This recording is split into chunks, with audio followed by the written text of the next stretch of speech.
Good morning, friends. Myself, Dr. Nidhi Darbari, on My Education Treasure. In my previous video on demonstration skill of micro teaching, I had discussed about the aims and characteristics of demonstration skill. Today, in my present video, I am going to discuss about the steps of demonstration skill. According to Weaver and Sensel, the most effective way to teach an occupational skill is to demonstrate it. One of the two most essential teaching skill is the ability to demonstrate, and the other is the ability to explain. Both are vital to the success of either an operation lesson or an information lesson. Types of demonstration. There are various types of demonstration. Physical demonstration, kneading clay to show how to get the air bubbles out. Written or visual demonstration.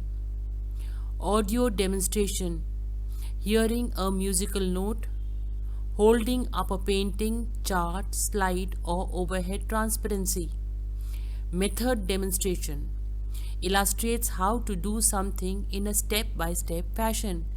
For example, how to make a pot. This is the step 1. Step 2 will be you roll out clay so it is even.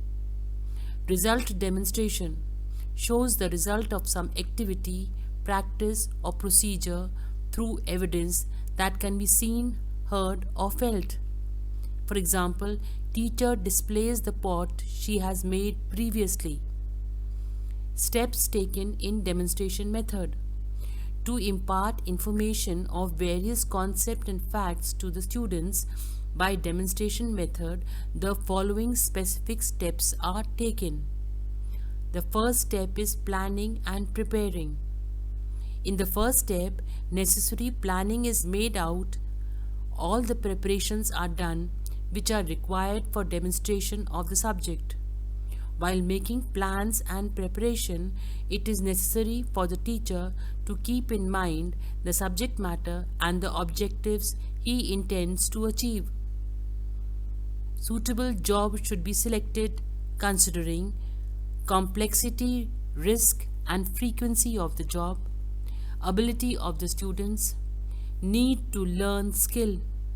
Teacher should have thorough knowledge of the content. Break down the job. Select important steps, pick out the key points and select the information associated with the steps. An appropriate lesson plan in which proper place should be provided to list of principles which are to be explained to students and list of experiments which are to be demonstrated to the students should be prepared. Through this, function of teacher will get a systematic form. All the requisites for the demonstration can be collected by the teacher through rehearsal function. Think through how to give a demonstration to determine how you will prepare the students, how you will teach them, how you will try them out, how you will follow them up. Each and everything should be arranged in a proper way by which it can be ensured that teacher will not find any kind of interruption and problem in demonstration. Have in readiness. The teacher should have proper tools, equipments and materials. A workplace for comfort and efficiency.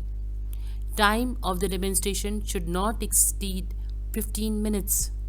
The teacher should remove all extraneous material, check lighting, visibility, students grouping and proximity to electric, gas and water outlets.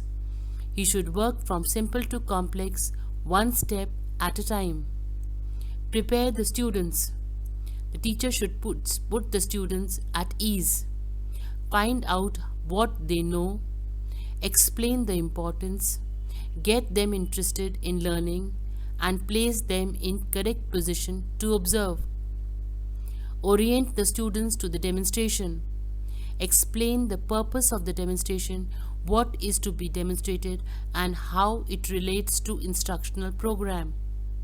Show the students what the demonstration is to achieve. Having the finished product available for the inspection will make it easier for the students to understand the demonstration. Make sure that everyone can see the demonstration from the angle they will perform it themselves. Introduction of the lesson. In the second step, teacher introduces the lesson to the students with proper motivation of the students. The teacher should introduce the lesson in a problematic way which would make students realize the significance of topic properly. Teacher should make use of all the information by which he can perform this function enthusiastically and cheerfully. For this purpose, the teacher can narrate some interesting story to the students related with the present topic by telling some personal experience or incidents, a simple and interesting experiment, a familiar anecdote. The teacher should tell how, show, illustrate, explain, and question carefully and patiently. Take one step at a time. Stress key points.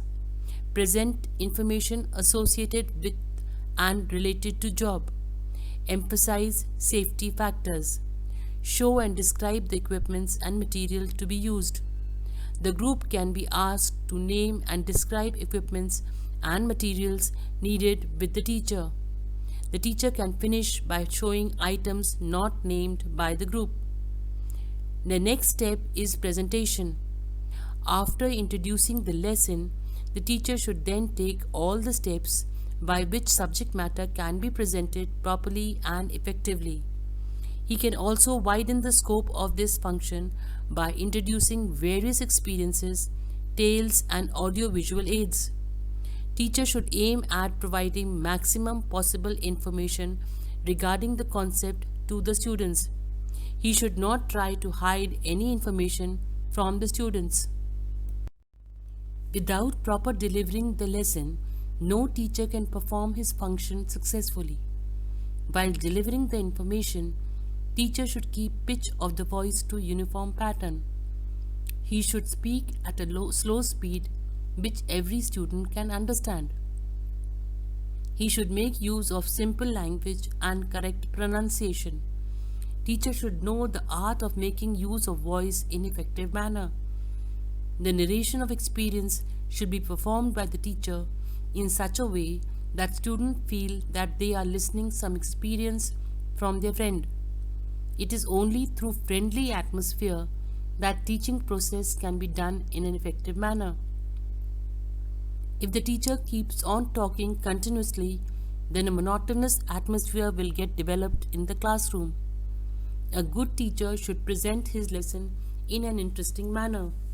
The teacher may not be very rigid to remain within the prescribed course. Rather, he should make the lesson as much broad-based as is possible. For widening of his lesson, the teacher may think of various useful applications of the principles taught by him to take examples and illustration from other allied branches. The life history and some interesting fact from the life of great men whose name is associated with the topic under discussion can also be cited. It is advisable to make the use of pictures, posters, diagrams, slides, films, etc., in addition to experiments to illustrate the topic in hand. Constant questions and answers should form part of every demonstration lesson for properly illuminating the topic being discussed and arranged in such a way that their answers form a complete teaching unit. The next step is the performance of experiments. In the fourth step, teacher performs the experiments in front of the students. He should put work at the demonstration table in effective way as students consider this work as model for them. Experimentation work should be performed with utmost care and results should be written down in clear and striking form. He should encourage the students from time to time by which their level of confidence gets increased. Experimentation work should be conducted in simple and speedy manner. Proper consideration should be paid to the fact that experimentation work should be well spaced. Teachers should keep the number of experiments minimum, as large number of experiments can make the topic unclear. Provision of extra apparatus should be kept near the demonstration table, as much of time can be saved through this. The manner in which the apparatus are to be arranged should be conducted in a proper sequence. A good observer has been described as a person who has learned to use his senses of touch, sight, smell, and hearing in an intelligent and alert manner. We want children to observe what happens in experiments and to have ample opportunities to state their observations carefully. Acquaint the students with the activity they will complete when using a skill. Then organize the students into working groups. Supervise their practice of the skill involved. Reteach the skill and evaluate and record the results. Supervise students while they practice the skills. In knot tying, proficiency is required in creating a finished product. Therefore, allow students to practice those skills. In communication skills such as typing, proficiency in speed and accuracy required, so the students should be allowed to practice those skills to attain proficiency in speed and accuracy. Each step and important point should be identified and listed. Care must be taken to show and explain each step in a way student can see and understand. The student can be asked to discuss the demonstration as it is being given. Depending on the situation and learner's objectives, the teacher may summarize. A learner may be called onto platform to perform the demonstration, or the entire group may be directed to perform the activity demonstrated. Always summarize the step and emphasize key points again. While presenting, the teacher should make sure that all students can see and hear the lesson. The teacher should be enthusiastic, professional, effective, but not dramatic. All safety rules should be observed by the teacher. The teacher should explain why and how and use the techniques of show and tell.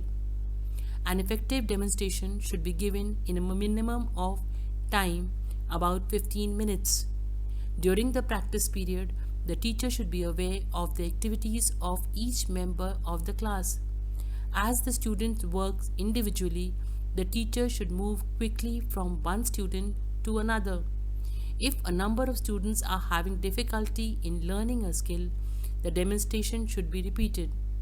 The students who have mastered the skill may assist the teacher with those who have not. If you found the video to be informative and interesting, I request you all to please give a like to my video to motivate me, share it with others, and subscribe it so that whenever I upload a new video, you will get a notification. The next step is blackboard summary. In demonstration lesson, chalkboard is a very useful aid. This apparatus is used for writing important results and principles in summarized form. It is on the blackboard that teacher draws various sketches and diagrams. A summary of important results and principles should be written on the blackboard. The blackboard summary should be written in neat, clean, and legible way. Make all efforts to keep all the paragraphs and similar signs in calculation under one another. While drawing sketches and diagrams, preferably use single line diagrams. All the diagrams drawn on the board should be properly labeled. The last step is supervision.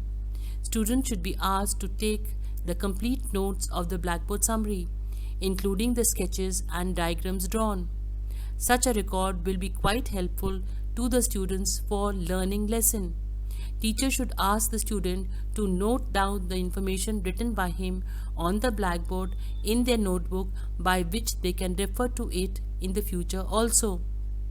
After demonstration, when the demonstration is over, some points should be kept in view. Return all items used during demonstration to their storage places. Make arrangements to have the students practice the skill in a practical session. Observe and analyze student performance and correct mistakes. Offer reinforcement where necessary. Coach weak or slow learners. Check learners' complete work for accurate performance and record. Allow sufficient time interval before demonstrating another operation. Thank you very much for patiently watching the video and don't forget to subscribe.